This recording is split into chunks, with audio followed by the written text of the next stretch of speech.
Walang boses sa lipunan. Mahina at ang lugar niya ay ang pagiging may bahay na naglilingkod sa kanyang asawa. Ganito ang estado ng mga kababaihan nung panahon ng Kastila. Dahil sa ilalim ng Kastila, ang edukasyon ay para lamang sa pribilehiyo at para lamang sa may kaya lamang at tanging mayamang pamilya ang tinuruan na magbasa at magsulat. Pero may isang grupo ng mga kababaihan sa Bulacan na pinaniniwala ang isa sa feminista sa bansa dahil isinulong nila ang karapatan ng mga kababaihan. Sila ay kinilala bilang ang mga kababaihan ng Malolos.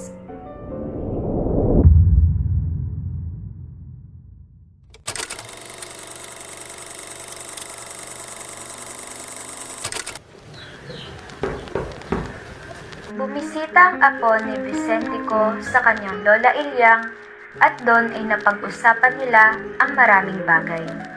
Katulad na lamang ng pagtulong ng mga kababaihan kay Kapitan Manuel Crisostomo at Kapitan Vicente Gatmaypa. Upang palawigin ang impormasyon tungkol sa kolera, na kung may namatay man silang kamag-anak dahil sa sakit na kolera, ay ilibing kaagad ito at huwag nang dalhin pa sa simbahan. At nang dumating na ang oras ng kasiyahan sa bahay ng mga Tanchanko, ay inimbitahan ni Ilyang ang kanyang apo sa tuhod na sumama sa kanya sa kasiyahan. At sabay silang dumating sa bahay ng mga Tanchanko kung saan ididiwang ang pagbisita ni Dr. Jose Rizal.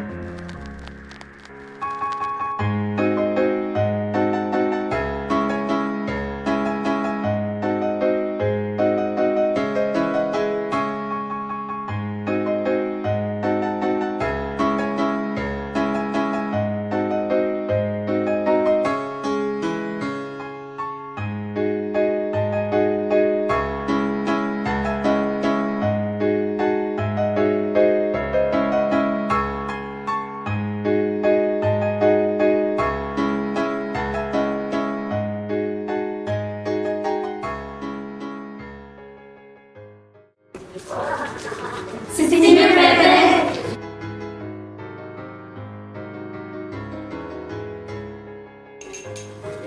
Mga binibining mga Ginoo, nais ko lang po ipakilala sa inyo ang ating panauwing pangdangal na si Dr. Rizal, ang ama ng Nod.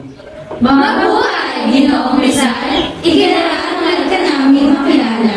Grasya sa mag-init yung pagtanggap. Kampay.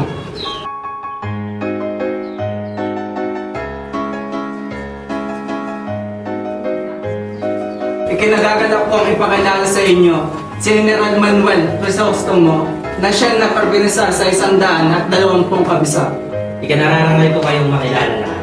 Senyor Rizal, ang mga kabisal po ay sa pilitang pinagbabayad ng anumang kakulangan sa kabuoang koleksyon.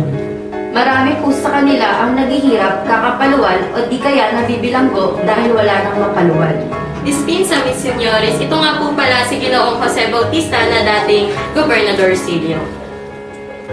At nais kong ipakilala sa iyo ang mga piling kababaihan ng Malolos at ang dalawa kong anak na si Eugenia at Aurelia Tanchanco. Karangalan po namin kayong maging panahon. At narito naman po ang namumuno sa magkakaibigan na si Basilia, Mercedes at Alberta. Ikinagigiliw namin kayong makaharap ang bantog na manunulat. Nandiyan ang mga braille.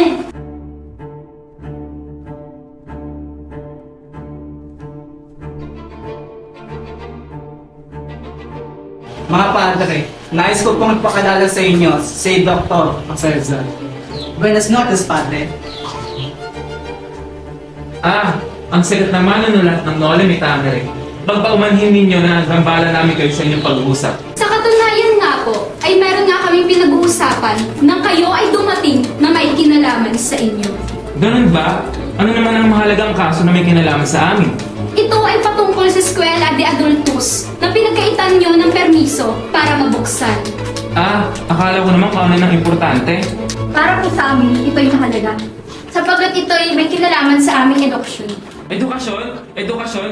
Bakit pinagpipilitan hindi nga nababagay sa inyo? Para sa mga Indio, hindi bagay ang libro. Europeo nga kayong ngunit na pag-iwanan ng panahon, pinasura ng siyensya ang rasistang pananaw, ang wikang nagmula sa inyong kalahi si Emilio Castelar.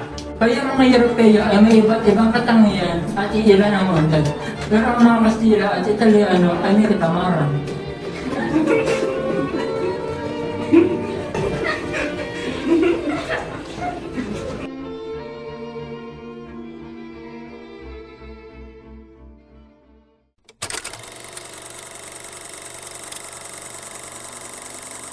Halina kayo, tara!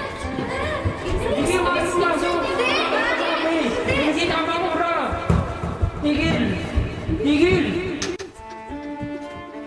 Bilis sa inyo! Tara, tara, tara! Piskal! Piskal! Ano ibig sabihin nito? Naku po, Among! Hindi ko mapatasan. Bakit kayo narito? Anong pa kayo sa kapitan? Hindi kayo maaaring pumasok. Hindi nga kayo nagpasabi. Hindi pwede. Bibisita ang mga kubra. Por favor, Bugyas. Pakinggan natin sila.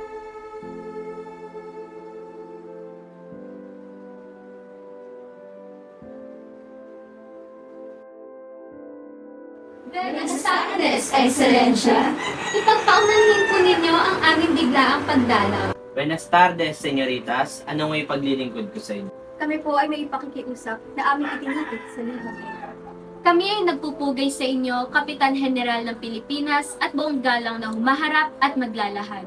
Kami po ay dumudulog at nakikiusap na naway dinggin ninyo ang aming sulat. Kami ay nakalagda sa ibaba ng liham kasama pa ng ibang mga kababaihan. Nais po sana namin ay matutunan ang wikang Kastila na siyang kaba ng yaman. Ngunit sa kolehiyo kami ay hindi nakapag-aral, pagkat ang ilan sa amin ay nasa kagipitan, at ang iba ay hindi makapasok sa araw dahil sa dami ng gawaing bahay. Kaya ang hiling po sana namin ay pahintulutan na sa gabi ay kami mag-aral. Sabay sa isang matanda naming kamag-anak at ang aming mga nanay ang aming mga magiging antabay. Isa pa sa pakiusap namin na sana'y turuan kami ni Sandico, isang propesor ng Latinidad na may angking talino at kagalingan. Patunay rito ay ang bilis ng pagkatuto ng kanyang mga mag-aaral. Kami po ngayon ay maasa na biyaya ninyo ay makakamtan at ipagkakaloob sa amin, sapagkat alam po namin na kayo ay taong mapagbuhay. Aming ipagdarasan ang inyong buhay, nawa ay palawigin pa ng Diyos na may kapatid. Kami po ay lubos na gumagalang na sina Si Maria Conson Tapo at ito naman po si Anastasia Conson Kalihalan. Paz Reyes Thompson, Antong po, Leoncia Reyes, Aleja Chongson, Eugenia Mendoza Tanchanco, Aurea Mendoza Tanchanco, Alicia Reyes, Alberta Betangcoy, Mercedes Chongson, ibang pagkautusan. at Basilia Tantoco po.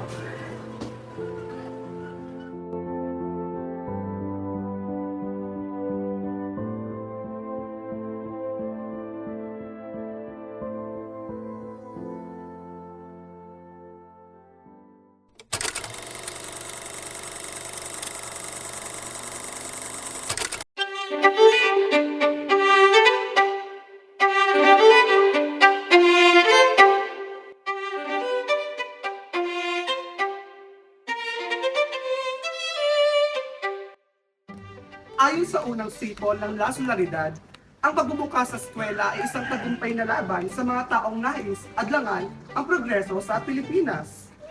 Si Graciano Lopez Haina, isang Ilonggong author at manunulat, at natupaan niya ang mga taong pumanig sa kasalukuyang kaayusan sa Pilipinas ang gumagawa ng paraan para sa mga kababaihan na manatili sa bangin ng kamangmangan. Ginagatungan nito ang mga imahisyon ng kababaihan ng mga kwentong pantastiko.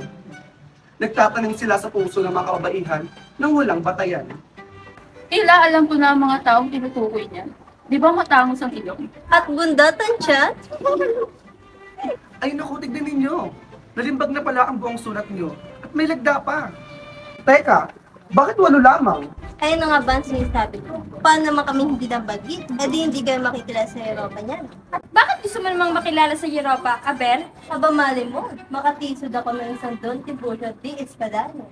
Nabungal, bulol, at mahina ang baywang? Walang problema. E di pa iinumin ko na lang panog. O ayan, tapos na ang mga kopya. O siya, Itupin ninyo ang mga sulat sa maliliit at isuksok ninyo sa pagitan ng inyong mga dibdib para walang makapansin.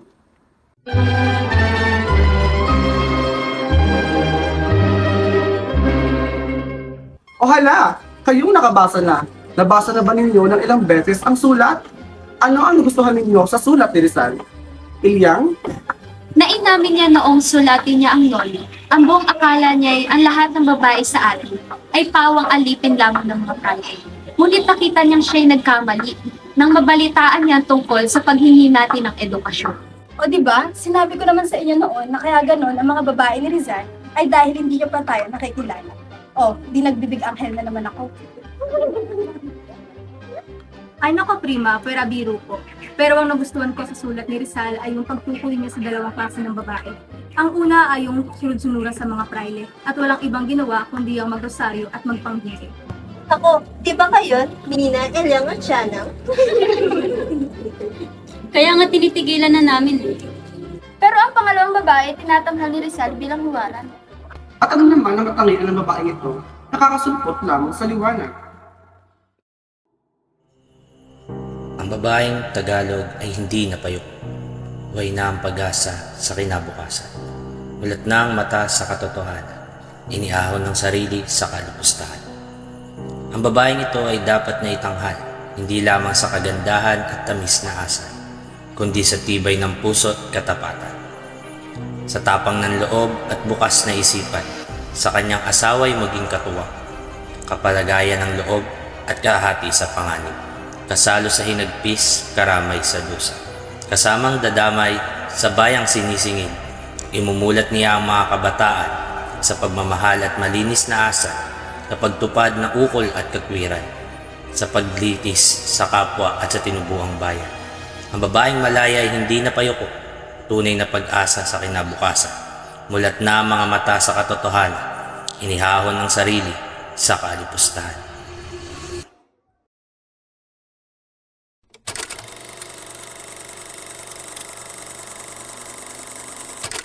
Doon po sa amin, bayan ng San Roque, may nagkatuwaan, 4 na pulubi, nagsayaw ang pilay, kumanta ang pipe, nanood ang bulag, nakinig ang bingi.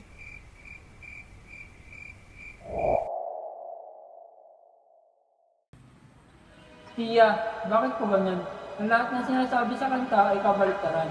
Nakakita ang bulag, nakadinig ang bingi. Kasi nga, kabaligtaran lahat na nangyayari. Yung tama ay mali, yung mali ay tama. Ang pag-aaral ay maganda pero pilit na pinasasama. Katulad ng nangyari sa aming paaralan. Paano po?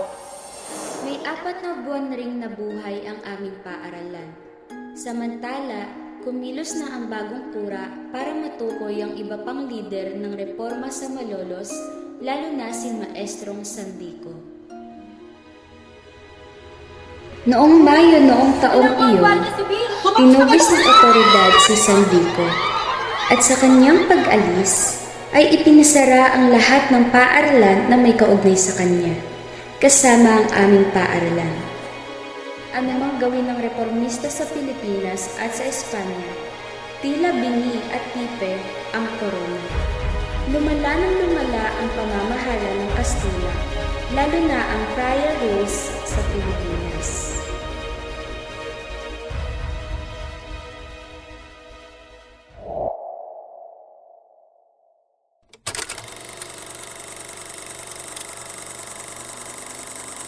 Natanggap na ng mga kababaihan ang liham mula kay Rizal. Nang dahil sa liham na ibinigay ni Rizal sa kababaihan ng Malolos, nagbigay motibasyon sa kanila na mas lalong ituloy pa ang kanilang pag-aaral. At naging tanyag pa sila sa ilang karatig na lalawigan matapos maiprinta sa La Solidaridad ang liham ni Rizal. Magpasa hanggang ngayon ay patuloy na nakakapag-aral ang mga kababaihan at sa paglipas ng panahon ay lumawak at lumaganap ang karapatan ng mga kababaihan.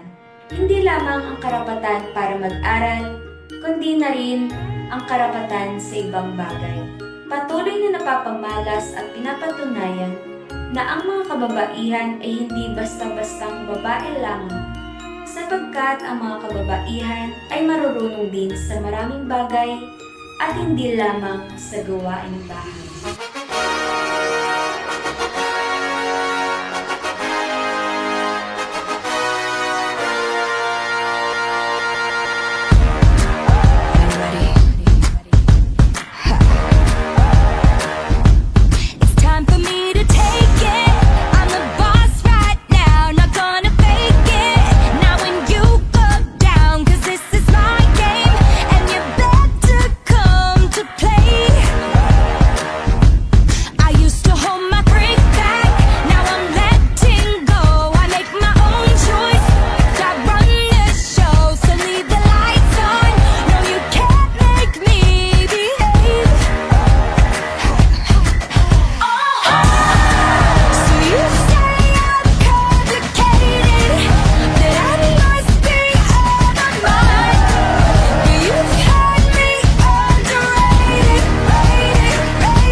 What's wrong with being confident?